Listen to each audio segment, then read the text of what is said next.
All right. We're live. We're on. Lester, you were at camp today. I was That was hot pretty today. exciting. Hot. Oh, that's interesting. I'm noticing a little note at the top of our StreamYard that says you have to have a premium account now to go live on Twitter. Oh, that would probably explain why I am not seeing our Twitter feed. So there you go. Elon wanting more money. Elon wants more money. Okay. Okay. Well, F him. He ain't what are getting you gonna do? it. It's not getting it from me, so it's all good. So you said you were on the first bus today, and then Second. Greg Braggs called you out and He said, did. "I don't see you," because he was, of course, on the first bus. Yeah. And I was all ready to make a joke about short buses or whatever, and then you were like, "No, it's actually the second bus." So what happened? Just not Johnny on the spot today. Well, I was up and ready to go, and my wife has a new puppy, so I had to take the puppy out before I left. And we got this stupid ferret here, so I had to check on the ferret before I left. And of course, there was some droppings I had to take care of there with the ferret. And so I didn't get as early start as I liked. So, but when I got there, I saw it. I'm like, okay, it's a good crowd. There was a huge line for the bus, and which I thought was the first bus. So I jumped in, and he's like, "Yeah, you're in, last one on. Let's go." I'm like, "Cool." Braggs's bus was already down the street waiting, so I didn't see the first one, but I was in the second bus. I mean, of course he was first. I was much earlier than Jacob, though. Oh, Jacob, fashionably late. He got there after the 30 minutes into the practice. He strolls up, but he was coming from Plainfield. He's got. Let's also recognize that he's probably the smart one, and that you had a spot reserved for him. Yeah, and then he just gets to stroll in, and he missed like an hour's worth of people walking out and taking reps on the jugs machine. Like there's nothing that really happens early at camp. It's just all about trying to jockey for position. And then did they put up some sunblocks? Yeah, there are some awnings on every bleacher now. Okay. Someone said they may have had some of it last year, so maybe it was only because they alternate fields, right? So maybe one field had them, one field didn't. From what I understand, it's all over now. I mean, we were on both fields last year, and I don't remember them. I think that, it's just good that the McCaskies are spending that NFL money. It's good. Right? It's good, right? That Hard Knocks money coming to play. Hard Knocks money helping them out. Yeah, no, I'm just. I think they may have had. They certainly had one for like the friends and family. Yeah, I think that's probably what it was. And there's probably like, well, why don't we get that? Because it was nice. I mean, it did block the sun, but it also, I sit on the top. Yeah, I'm tall, and it also obstructed your view a little bit. But it's a see-through awning. So I mean, I'm looking through goalposts anyway. There's a netting there on the end zone where I sat. So yeah, it was fine. Well, you want to hop in and share your experience on the podcast? Yeah, let's jump into this show here.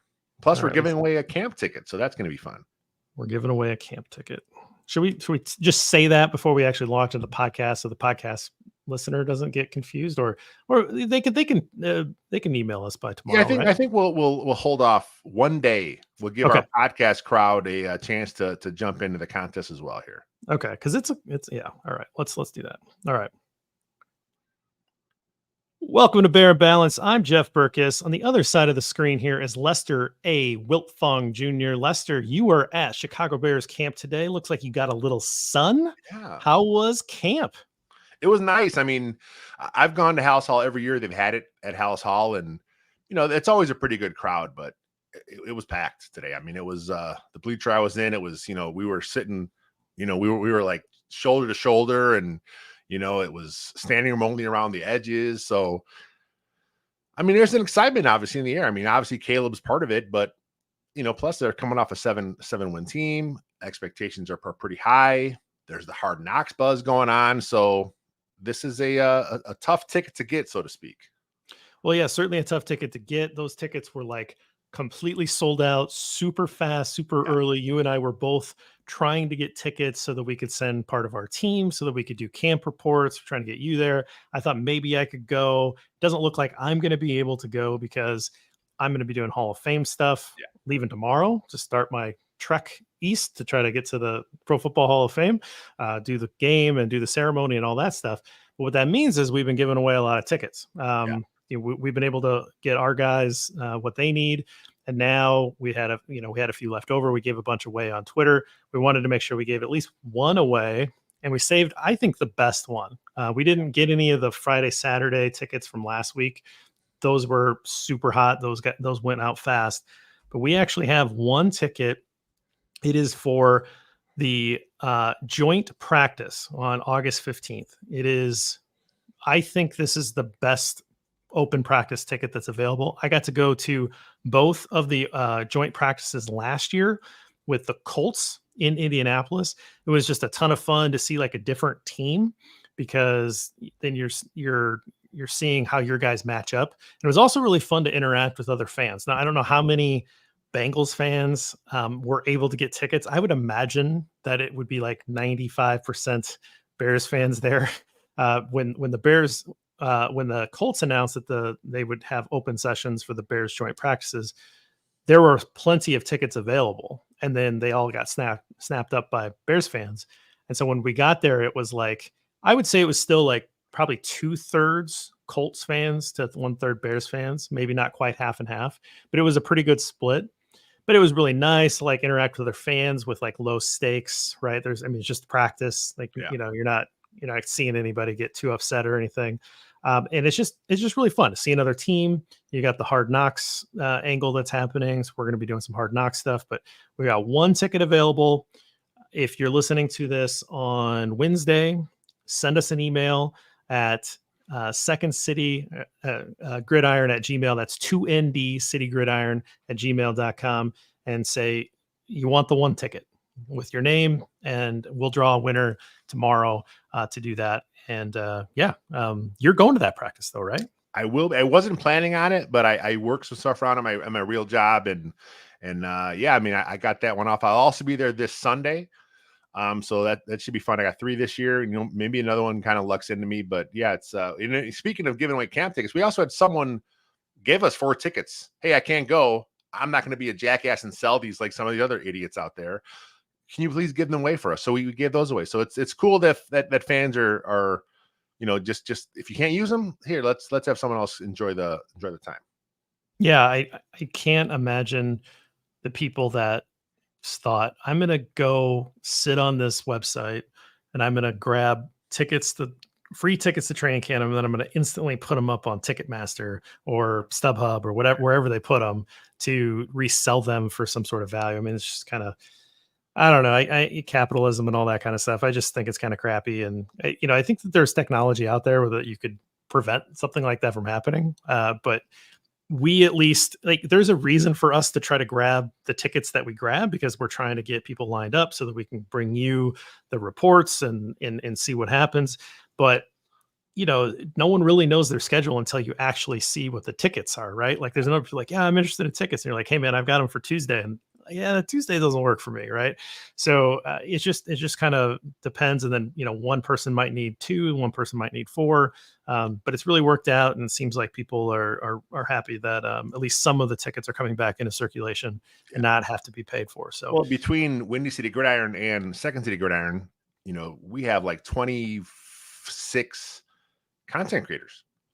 And we have friends of the pod, and we're the only 2 that got them this year. Everyone else got shut out, and we each got 4 dates, which is, I don't know how the hell we managed that, but yeah. So we like I said, we gave them away to our people, gave them away to people that we're going to have as guests here for us, and then the rest we gave them away, except for this last one here. So make sure you email us at second 2ND City Gridiron at gmail.com, and then on Wednesday early evening, we are going to do a random number draw, and then we'll email the winner there like that. Awesome. All right, let's get into camp report. So I want to ask you, before I get to specific players, position groups, what stuck out and everything, I just want to know vibes. Now, you said that it was really busy. We've been middle of week practices. Sometimes those are a little bit down in terms of attendance numbers because people have to take off work.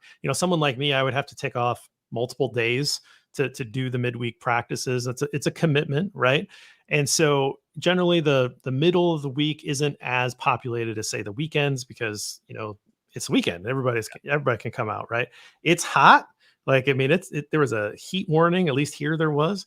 So what were the vibes that you felt when you were there, and kind of compare that to the last few years that we've been at camp? I mean, there's always a buzz with your quarterback, right? So I sent a tweet out when Caleb finally came on the field. There was a murmur. Oh, there's Caleb, right?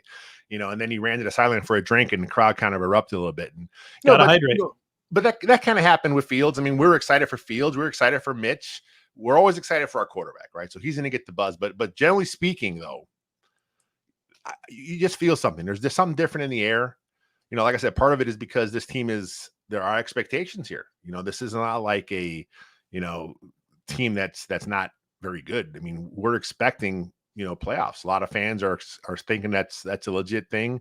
Some national pundits having this team going in through the playoffs and making waves. So, you couple that with the Hard Knocks, with the Caleb mania going on here, Roma Dunze, Keenan Allen, you know what I mean? So it's like, there's a buzz. You could feel it. Well, let's start off with Caleb.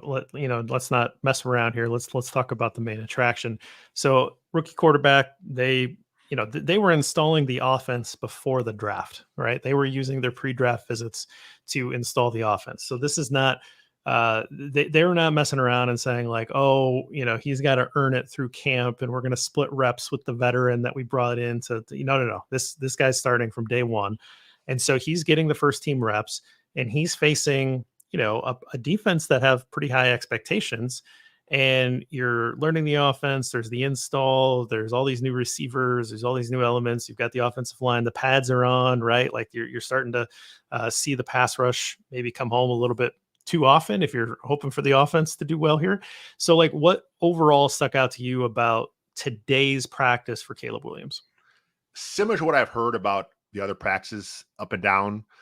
Defense ahead of the offense, which is to be expected, but it's not like there weren't some wow plays. I mean, he made some passes where you're just like, yeah, that's, an NFL throw when you see it, and it's like, going between two defenders, lofting it over the top, he kind of had it all on display, the deep ball, the touch, he took something off when he had to.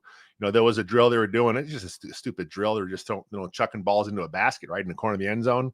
And I didn't catch every pass he made because where we're sitting was kind of hard to see exactly who made every throw. But I want to say almost every pass Caleb threw in the basket or like bounce off the pipe. I mean, he's an accurate passer, and you see that on display.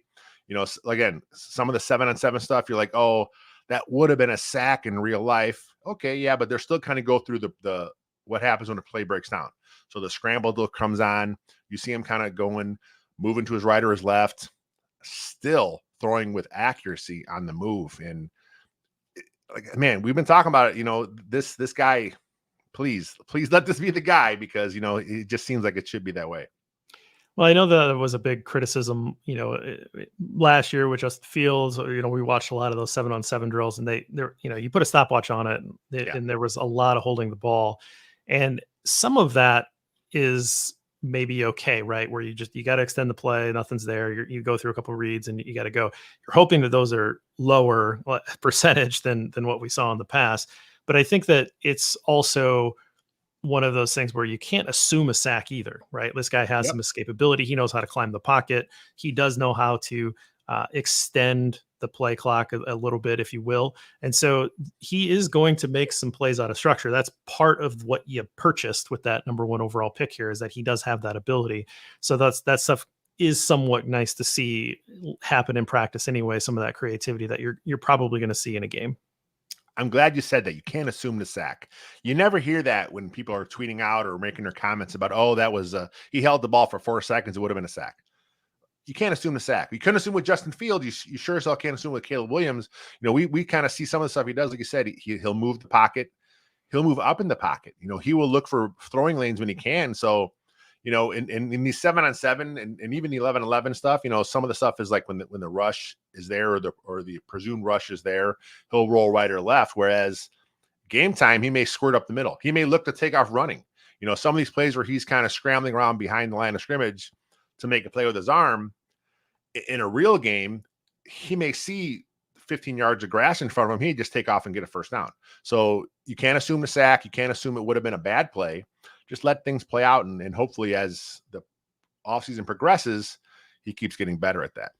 I will say that, and we won't see this until the regular season progresses, but something I want to talk about with you as we move forward through this rookies campaign is I want to see actual pocket movement. I mean, as much as the last couple of quarterbacks in Chicago, had some ability to, athletic ability to move, they weren't necessarily negotiating the pocket in a way that a traditional pocket passer would, right? Like Brady was amazing at maneuvering inside of the pocket. He's not a mobile guy, but he could climb the pocket. He had that feel. Breeze was great at that, right? Like those guys that are those traditional pocket passers had that ability.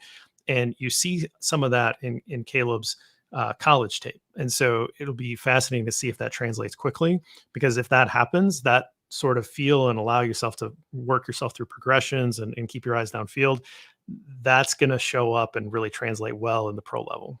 I loved all the stuff in the offseason where the big knock on Caleb was, he has to be, he only wins out of structure, because people, what are fans doing? They're watching the highlight reels, right? So what happens, a few guys go out there and say, fine, here are a bunch of plays in structure. And it's just a boring play. It's a boring quick game. It's a quick check down. It's a slant. It's just him in the pocket. But like you said, when you watch him play, he does that where he kind of takes a small shimmy to his left, because he's looking for a better throwing window. But that's not on no one's highlight tape. We're watching the fantastic plays, which are usually out of structure, off-platform throws. The stuff in structure, he can do that too.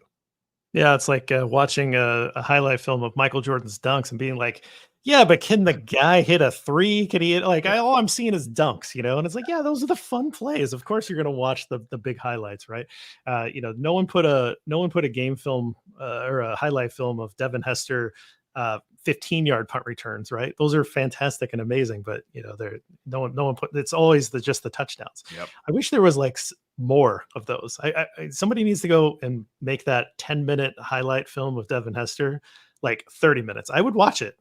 Make it like the next ones that didn't score but were still great returns. I would watch those. That would be fantastic. All right, just an aside, because I've just watched that highlight film 4 times, prepping for the Bronze Bears episode. So let's talk about offensive line. So we had somebody who is missing, who has, in his Bears tenure, not necessarily liked to show up for practice.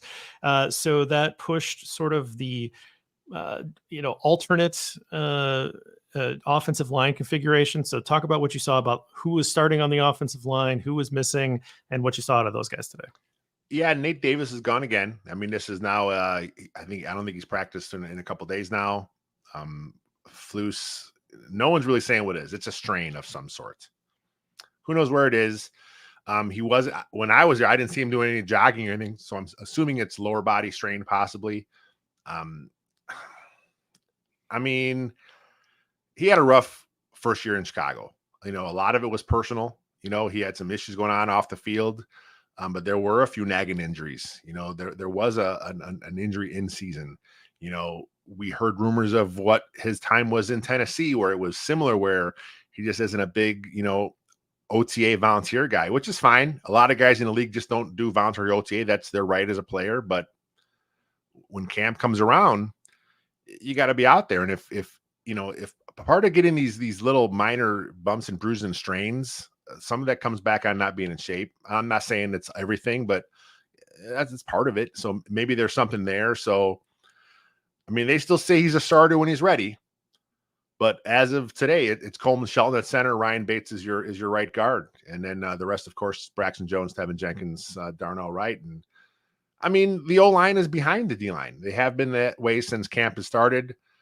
We've heard it from all the beat guys. They said the same thing. The defense is way ahead of the offense, and that starts up front. And there's some issues there. They're putting the work in. I think at some point you got to make a call on Nate Davis, right? Like, if this is going to be a lingering thing, you want to have your starting center working with Caleb as much as possible. And if you're not sure about Nate Davis and you gotta, well, now he's back in this week. Okay, well, now let's get Ryan Bates back over. If Ryan Bates is really your best center, but he's also your best guard, and if Shelton can only play center, like what do you do as an offensive line?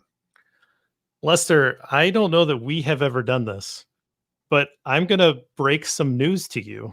Uh-oh. DJ Moore has just reached an agreement on a 4-year, $110 million extension that includes $82.6 million in guarantees. That is Yes. according to Adam Schefter. So kudos, hat tip to in the comments, Keel John, who just pushed that in the comments there, and I looked it up in our little group chat that we're a part of, and yeah, DJ Moore is going to be a Bear for quite a long time. That matches him with Caleb's rookie contract, plus maybe, and Rome Odunze. So the core is intact, man. Like that trio, whatever you get from Keenan Allen, maybe that's a 1-year thing, but that's a gigantic extension. King pulls, does it again, my friend.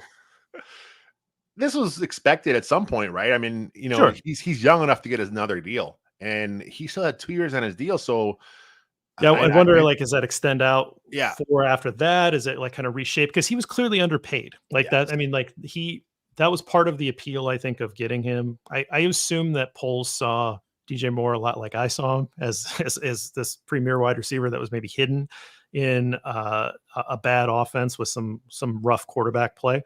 But he would produce. Like if you watched Panthers games, which I don't know, I've watched Panthers games, he was incredible. And so I was really excited when the Bears traded for him. But I thought you hate the Carolina Panthers.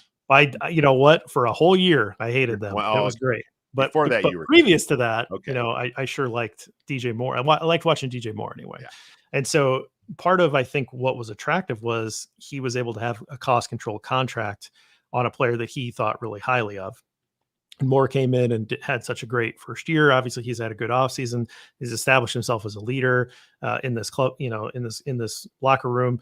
So to be able to lock him up, again, a premier wide receiver, you believe that Rome Odunze is going to be that guy. Everything I've seen about Rome Odunze, I'm in. Like, I think he's going to be my favorite player pretty soon. I think I've said that a few times. Like, he just needs to make a few plays, and I'll just solidify it. But everything about this guy, I'm really excited about.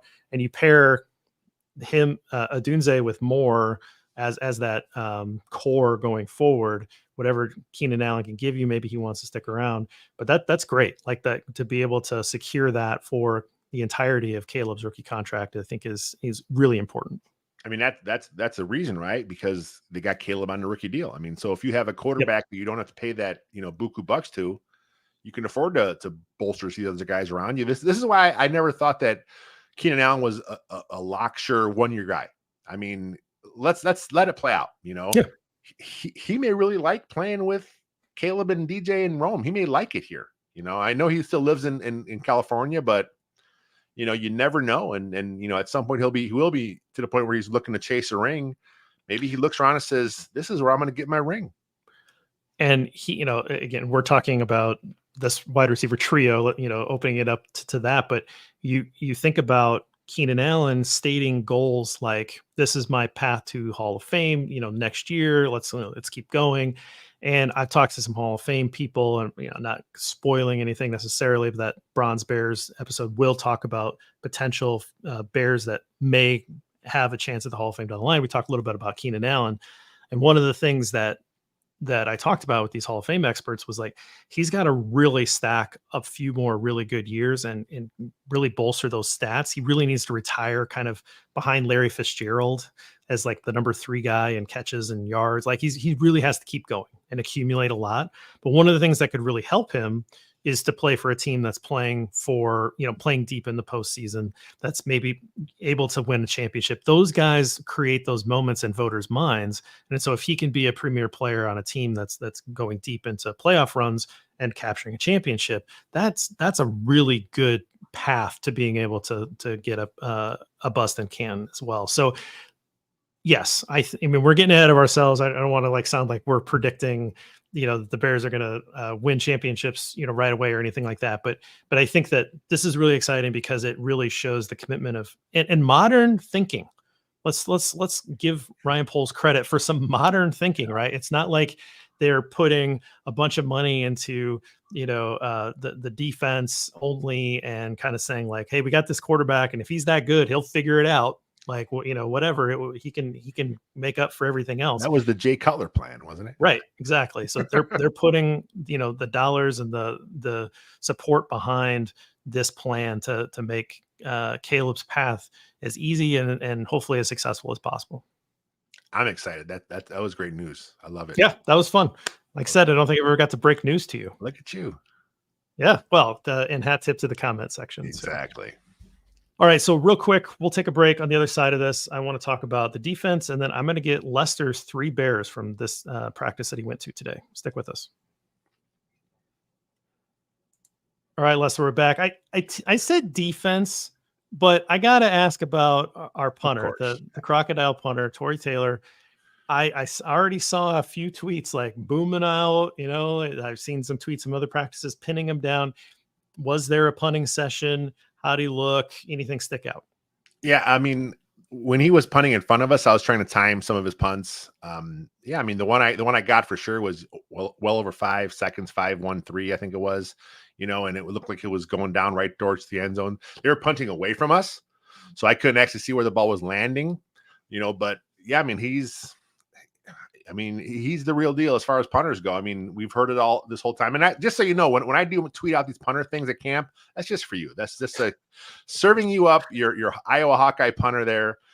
So I made sure I tweeted a couple of things out there. I got a pic of him doing it, and I got the hang time for you.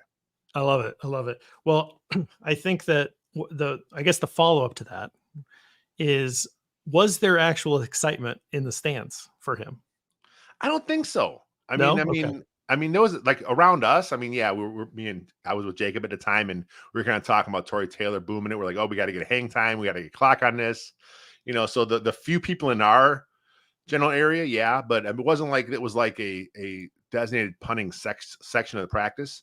They had stuff going on in the other field. There was stuff going on in front of us. And then when they did shift over to have the punting stuff, I think he only hit 2. And then the other ones, he didn't punt them. It went through the motions of the blocking for the guys up front, So yeah, but yeah, it's weird. But I'm excited for a punter just like you are. So Bears fans are. I mean, he's a 4th round pick. It's if he gives you what you hope, that's another King Poles does it again move. I'm going to dive into some punting stats in August, and I'm going to have something ready for the year so that we can really understand the value of punting. That's my goal. One more stat that I want to really track down there is punting stuff, but it's going to take a little work. So I'm giving myself, after the Hall of Fame stuff, I'm going to dive into punting. So, all right, got my punter fix. Let's talk about defense. Basically, from what I can tell from beat reporters that have been there, from everything that I've read, from a lot of the pictures, the defense is ahead of the offense. You already said it in this episode. But what kind of sticks out to you? Is it the defensive line really kind of giving it to the offensive line? Is it, the sticky coverage in the secondary, or the linebackers flowing to the ball incredibly well? Like, is it all kind of working together? Does it just seem like it's already kind of in midseason form? Sort of what's sticking out to you with it? Seemed today they were kind of throwing some stuff, some different blitzes. We saw blitzes. The O-line. Wait. Is he allowed to do that? I'm not sure if Flus is doing it for him or he's just doing it to kind of give Caleb a look. But then at one point in the session when they were broken out into positional, we had right in front of us was the offensive line and DeAndre Swift, the starting tailback. They were going through blitz scenarios. So they were kind of going through, it was more walkthrough. I mean, they were kind of going almost full speed, but they weren't like actually blocking. But, they had the guy match them in front of them. They had the linebacker stack behind them. And then a guy would come, and then you would kind of see the O-line look back and talk to Swift, and like, okay, he came around through the C gap. That's your guy. So it was kind of like, they're working on that. And Swift, he's an okay pass blocker. I mean, that's not his forte. I mean, he'll get in your way. He's not as bad as some of the bad out there, but that's not his game. But the fact that he's working on it, the O-line's working on it, was nice to see. But back to the defense. Yeah, I mean, there was some blitzes taking place there. The coverage been pretty sticky. O-line, I think a lot of the issues are right now coming from the pressure they're getting, especially in today's live session and the stuff I heard about in the previous live sessions, is you're just getting pressure a little too quicker than you like, which game time, obviously you're going to have more quick game stuff built in. If you know that's an issue, you'll have some, some outlets, for Caleb to go to. And then again, this is year 3 of the Eberflus scheme. This is year 1 install still of the Matt Waldron system. So it's natural the defense ahead, which is normal at this time of year, but even more so now because you've got a very experienced, a very good, this is a top 10 defense, and then they should be better this year, going up against an offense that, yeah, it's talented, but, they still got to figure out what they're doing. They still got to get their timing down, and that's coming. Yeah, really the only new piece that you're going to be talking about is a very experienced veteran in Kevin Byard. Yeah. At the safety position. Everybody else is coming back. For the most part, you got the rookie coming off the edge, but they're probably not putting too much on his plate yet, right? They're just probably getting him in there and saying, go nuts, kid. I will say with Austin Booker, I mean, you see him. I mean, his athleticism and speed, you can tell when he's in the field. Yeah. He looks like a football player. He's young, but he's pretty fast and he gets in the backfield pretty good. Dexter, a lot of the team stuff was way on the other far end zone, so it's hard to really zero in on what's going on up front. But I did see Dexter and Sweat in the backfield every now and again. So those two are making a difference. But yeah, I mean it's a work in progress. It's going to be probably up until maybe hopefully they get it figured out by the end of preseason. Hopefully they get the offensive line or the defense. The offensive side set up. Yeah, I know we're talking off defense here, but nothing on defense. Kyler Gordon is still out with whatever injury he has. But I will say, though, the first half hour of practice was all like walkthrough install stuff. And he was out there with the first team. He wasn't dressed in pads, but he was out there running around, going through his zone drops, doing what he has to do, lining up where he had to line up. So he was doing enough where he was running. And then after practice, he was working a jugs machine. So whatever injury he has can't be that bad because he's out there doing what he has to do. And then it was undrafted free agent. I'm looking up his name. I don't want to butcher it again. It was Ready. I was going to tweet at you and say, like, would you say he was ready to step in and fill the role? But I did not. I pulled Reddy Stewart. And it's funny because Jacob actually interviewed him for one of his pre-draft articles for us. And I think he did also a film breakdown. And I remember at the time thinking, man, this is a good kid. You got a good head on his shoulders. Interesting to see what happens. But undrafted free agent is now your today anyway. He was your number 2 nickel. Okay. Well, I mean, you're starting to see where there's maybe you feel uncomfortable.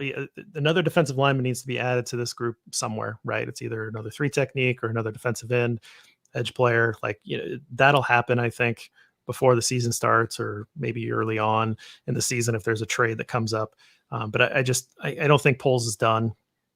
And, maybe we're still somewhat uncomfortable with the interior of the offensive line. You hope that Braxton's injury isn't going to impact his future here and create a need at left tackle. I'm not worried about Darnell Wright. There was some buzz about Darnell Wright getting beat a lot by Montez Sweat. Okay. Darnell Wright's a big guy. It's late July. Like, he'll round into form. It's hot. It's not easy to move around when it's Montez Sweat guy is pretty good football player. He's a pretty good football player, right? So I'm not worried about Darnell Wright. He's a guy that you're going to anchor that offensive line around. But yeah, maybe there's a piece or two that you feel like you're short. That a championship caliber team would have that figured out. Championship caliber team would also have depth in case something happens. The Bears are just trying to get that front line figured out, right? And there's a little bit of depth at a couple of position groups. Like, I think we feel pretty good about, the running back room, for instance. There's a couple of groups that feel pretty good, but championship rosters are deep everywhere because you're going to have guys that are missing games. And right now, sure, it feels a little bit scary that a guy might go down and the backup is really inexperienced, not a lot of pedigree. Those things will work themselves out in future years as you're able to build that depth back up. But right now, it just feels good to have most of the starting roster look pretty good. Yeah. Plus, that gives you some depth, like you said, at secondary. Is I thought last year's reserve, Greg Stroman at nickel, played pretty good football when he was called on. Jalen Jones, Josh Blackwell as a reserve defensive backs. This is a pretty deep secondary. And You got Terrell Smith.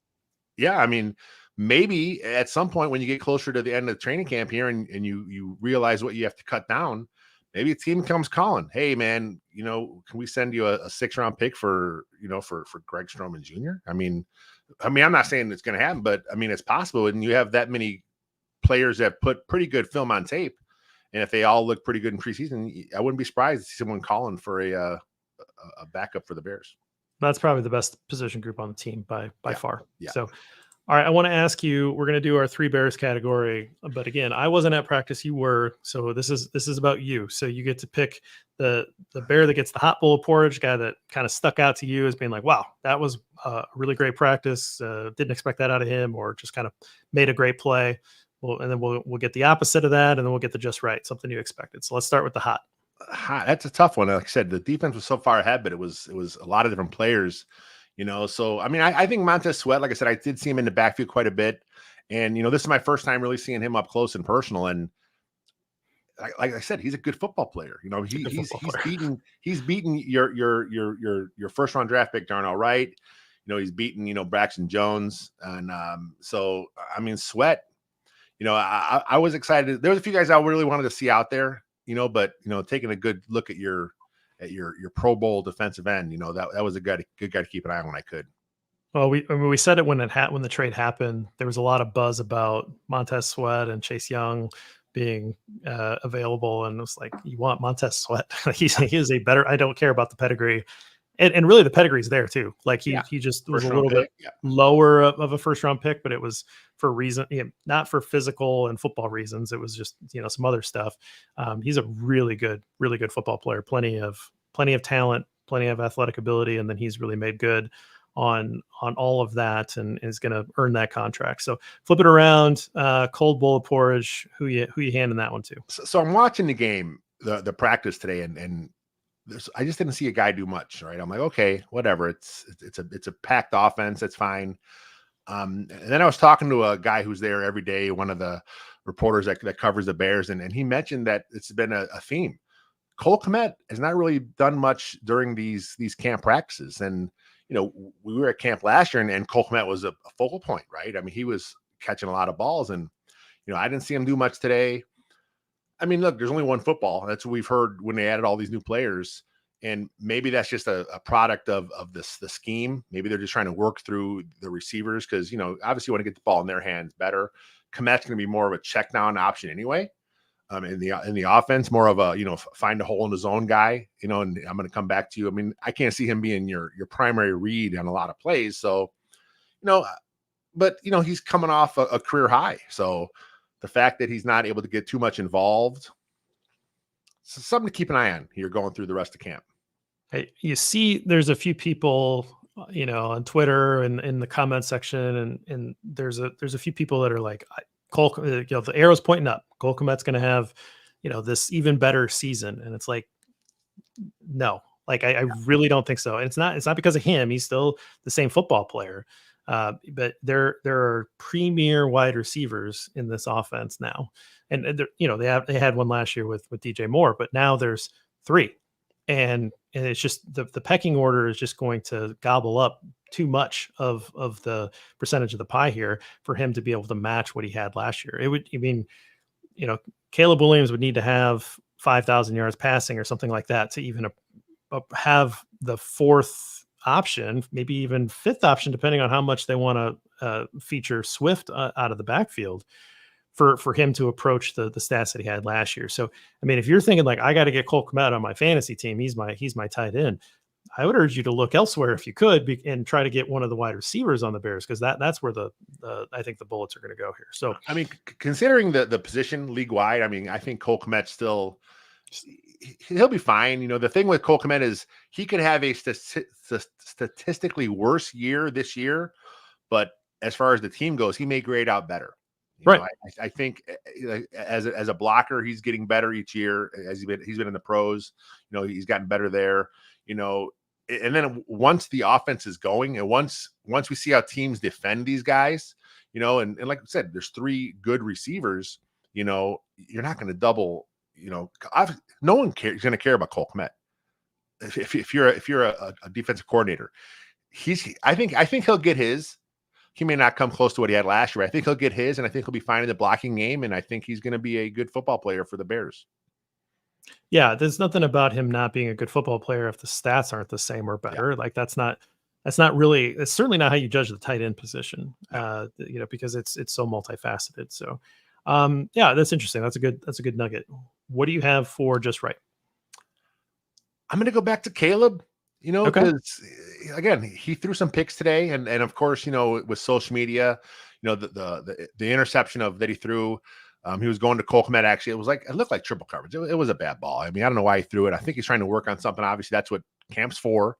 He had another pick earlier, and and he's not clean in all these practices. But again, practice. That's what you're doing here. But some of the wow plays, like I said, it's just been fantastic. I mean, the ball comes out of his hand, you just know it. I mean, there was the touchdown he threw at the end of the 2-minute drill period. Beautiful ball to Rome Odunze. He had one to DJ Moore. It was deep on the sideline and 7-on-7, just right on the money. Hit him in stride. Beat Tyreek Stevenson. There was another one on the other side to Rome in the drill also. He has the ability to put it on a rope when he has to, take something off, put some loft on it. He is who he is at this point as a rookie quarterback going through his struggles. And you already see it on social media. Oh, he's another interception. You see these guys that are trying to hype that part of it up. There's a well-known aggregator account out there. They threw out the pick today, and everyone's going at him like, what are you doing? It's one play, but they're making it sound like it's what he's been doing this whole time. So Caleb's going to struggle. He's going to be fine. I think when it's all said and done, he's going to be the guy. I mean, if you watch his college tape, he doesn't, he picks his chances. Like he knows when he has to kind of take those chances. Right. Yep. And if he doesn't have to, then he's really good about protecting the ball. Right. And, there's plenty of very good quarterbacks that are going to be in the Hall of Fame. The example is Rodgers, and I hate to talk about Aaron Rodgers, but Rodgers would throw a lot of picks in practice because he's just trying stuff. He's trying to figure stuff out. And so is that a big deal? Like if he's using it to get better, then no. Like I don't. Practice can be useful for a lot of reasons that, you don't actually keep the stats from practice. Like that, those don't count. They're not on the record books. Right. And so I'm not worried about any of that stuff as long as he's showing progression. He's figuring things out. He's, whatever. Oh, he made a bad decision. And he threw a bad ball. Okay. Well, it may have been predetermined too. Like sometimes there's some of those where it's like, here's where the play's going. We're going to go there, throw the ball. Don't hold on to it for 5 seconds and extend the play, throw the ball, right? Like sometimes the defense wins. Sometimes the defense calls the right coverage. So, you never know. You never know without the full information. So we'll see. Real quick, there was a pick he threw a few days ago at practice, and it made the Bears social media. I think it was Tyreek Stevenson kind of jumped it and made the pick. And Caleb talked about in his presser that's a play he didn't realize he couldn't make at this level. Oh, there you go. He's kind of learning from it where he's like, man, I put it low and to the outside where at place only my guy could get it, and he jumped it and he made the pick. So he said he's learning these things, and that's what he's using practice for. Right, it's all you can ask, and it's also, and again, those other guys that are making plays, those play for your favorite football team. They're Bears too. Bears win today. The Bears were the winner. Yeah. Bears got better. That's all you can ask. Any final thoughts about this practice before we close this one out? Not like I said, it was packed. It was hot. It was fun. It's real. The buzz is there, man. I mean, I'm going to be there Sunday, and if today was wall to wall, I can't imagine Sunday. Sunday's going to be nuts, but it's going to be a good time out there. And, this was Jacob's first time out there at camp. First time I actually met Jacob today. I mean, I've known him since he was like 19 writing for the site. Right.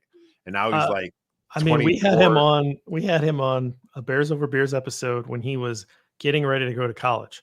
So he was 18 and he had already been writing for the site for about a year. Bears Over Root Beers, that show was at the time. Yep, Bears Over Root Beers. Yeah. So that was awesome. Didn't want to get in trouble with his parents. No. So that was cool getting a chance to meet Jacob today. And, I bumped into Braggs. Braggs is always out there at the stand. So it was cool. It's a nice time. It's always a good time going to camp. I mean, like I said, we're all there cheering on our favorite team, and they're playing offense and defense. They play. Yep, absolutely.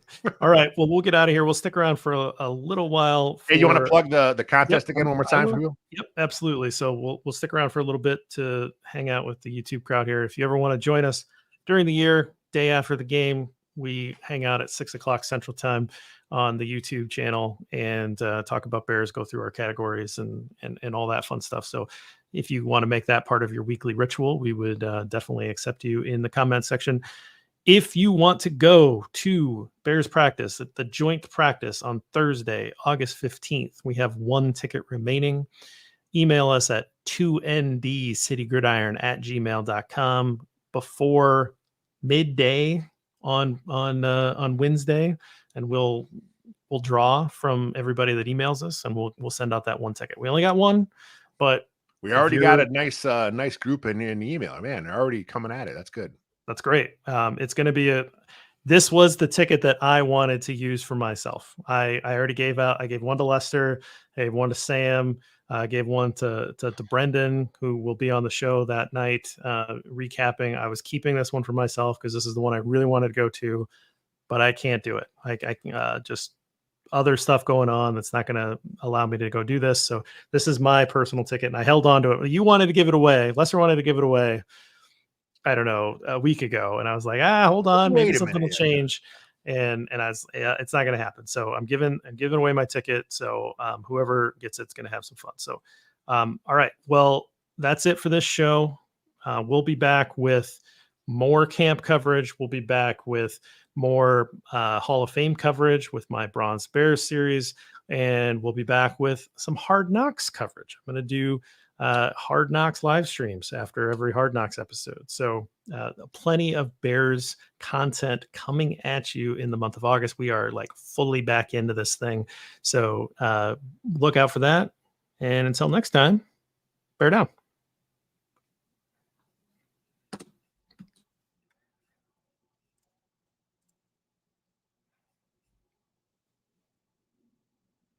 Oh, wow. Cloudy. His Madden franchise making some rash decisions based on camp reports. Man. So we had a question about when we started talking about Caleb. Is this going to be the Williams report? I think we're going to coin it the Caleb's Corner, right? Caleb Corner. Yeah, Caleb's Corner. Caleb Corner. Yep. Yeah, we talked about. I think some people would worry about the content of our text exchanges sometimes because it is very nerdy and back and forth. But yeah, we were pitching names for different segments. Caleb Corner is what we came up with. Technically that's called a production meeting, right? Yeah. Well, that's what we'll build. That's what we'll bill it as. There it is. Nice. Absolutely. Yeah. I think Stevenson's just super exciting. I think I picked him for one of these roundtables as being like, if this guy makes that leap, then this defense is just, I don't know. Some people get worried about after a guy gets paid. I'm not really worried about Jalen Johnson. I think he's really dedicated to being a guy. He wants to be the dude.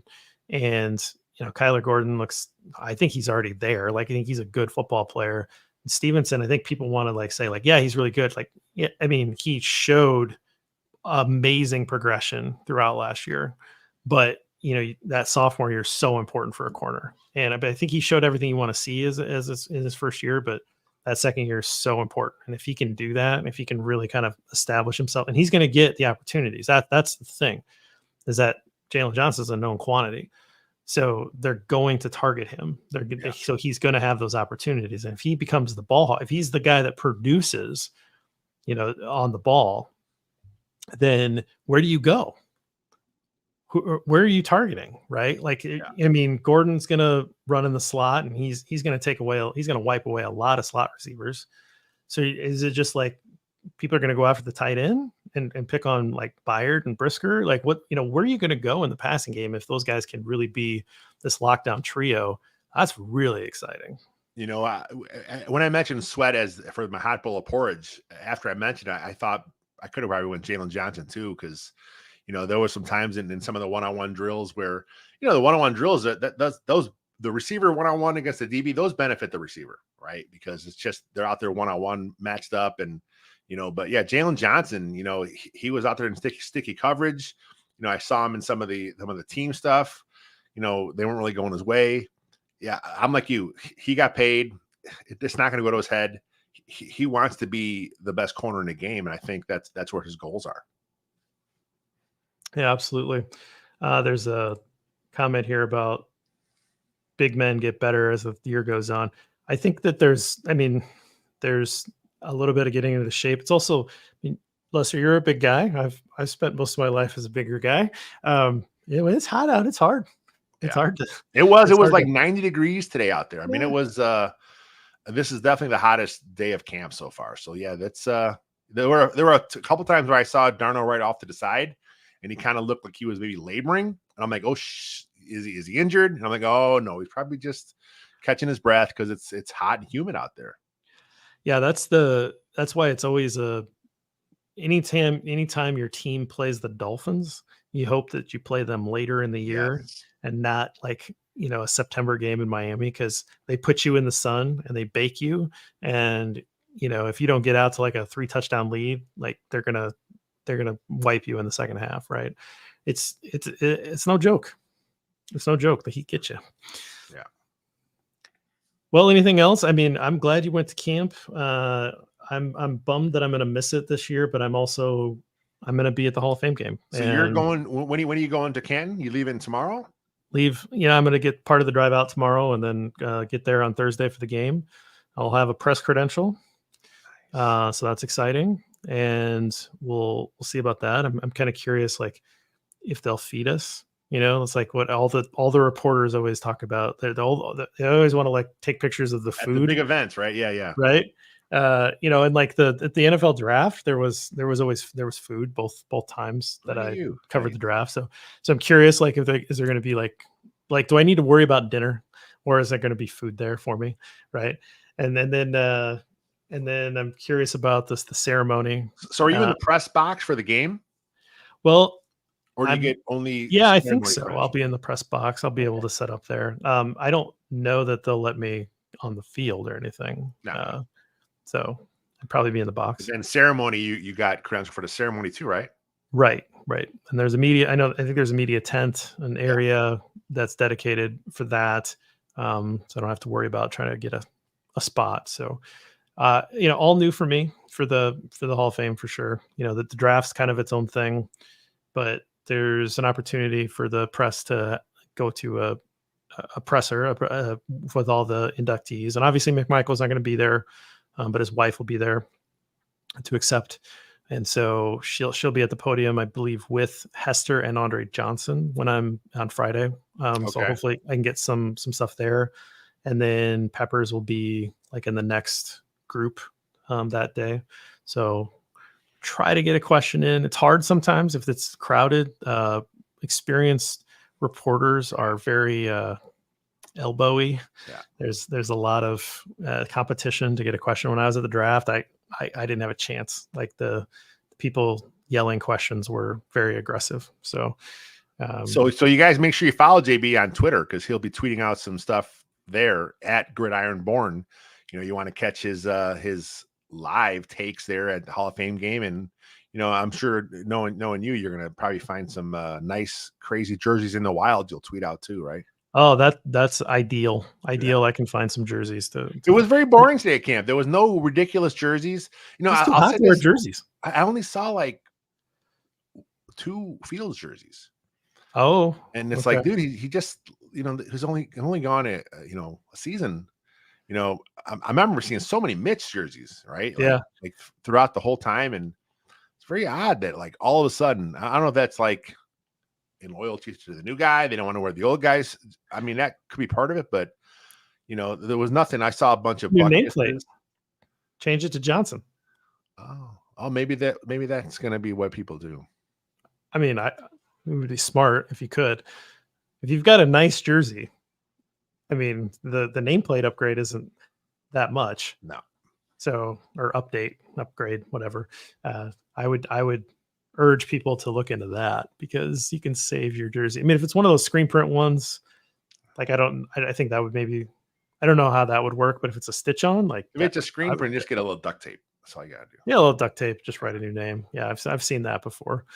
Yeah. No. I always love the finding the jerseys. I would imagine that I'll see a lot of Hester jerseys. Yeah. And I'll see probably a lot of McMichael jerseys. I don't know about Peppers. I mean, if I find one, I'll definitely click it. But yeah, definitely a lot of Hester jerseys. What am I supposed to wear? Like, am I supposed to be professional and wear like a polo shirt and like what am I supposed to do as a media member even though I'm clearly there for Bear stuff? Yeah.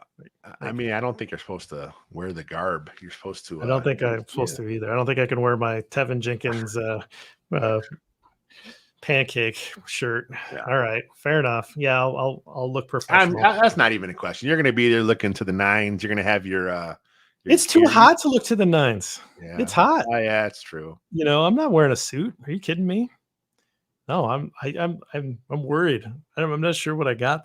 Get a nice Iowa Hawkeye polo. Maybe that's what you need. Well, that's just it too. Like, I actually have a nice Bears polo. It's got like the old logo on it, but then it looks like I'm with the team. Yeah. If I do something like that, it's like, I can't do that. It's like, I can't wear that. I could maybe wear like a navy polo or something. Anyway, you guys don't need to hear this, but I just don't know what I'm supposed to do. Yeah. Because this is not normally like, I'm a guy that's reach out to some of our guys that we talked to that covered this, that do this for a living. I'm sure they'll help you out.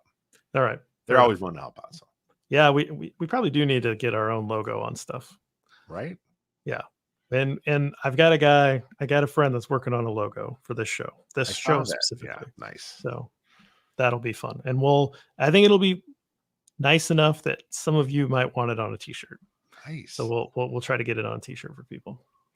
All right. Sounds good to me. Sounds like enough place to cut it. About an hour. Good to see you guys. We're going to be back at it. Very excited. Back Sunday night, right? Back Sunday night. We'll talk about the Hall of Fame stuff and we'll talk about practice. Maybe we'll have a guest. Dan Durkin is going to try me on. He just started writing for us at WCG. He's going to do some more excellent breakdowns for us. You guys all know him on Twitter. He used to write for The Athletic. He used to do some stuff for 670 Score. So he's going to camp that day. And if our schedules work out, he may be joining us Sunday night. Cool. All right, guys. Appreciate it. Thanks. Until next time. See ya.